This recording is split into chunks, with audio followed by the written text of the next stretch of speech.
breaking news on that virus in China that has killed more than 24 people and sickened hundreds of others. And the strain of the coronavirus has prompted a lockdown of about 10 cities. That's more than 33 million people that live in that lockdown zone. That's greater than the entire population of Texas. All coming on the eve of Lunar New Year, China's most important holiday.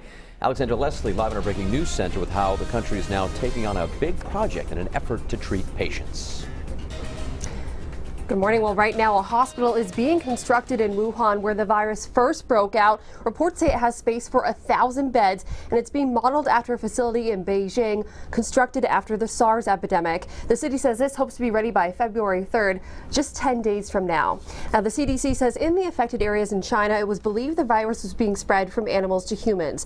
But now evidence suggests it could be a person-to-person spread. The CDC says how easily this virus is spreading is still under investigation. In the U.S., a man in his 30s tested positive for the virus this week. The man was traveling from Wuhan, China to Seattle, but was not on a direct flight. As a precaution, 5 major airports now have entry health screenings in the U.S. Logan and TF Green airports are not on the list. A Rhode Island Department of Health official tells me it's in regular communication with the CDC, but at this point, the federal agency says it believes the risk level for those in the U.S. is low. That these are just precautions that they're taking, just given some of the unknowns. But right now, again, they believe that the level of concern for the American public is quite low.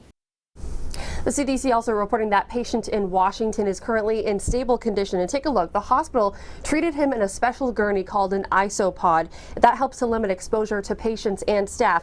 Plus a robot now helping doctors to test the man's vitals as well as communicate with him through a large computer screen. Live from the Breaking News Center, I'm Alexandra Leslie, Eyewitness News.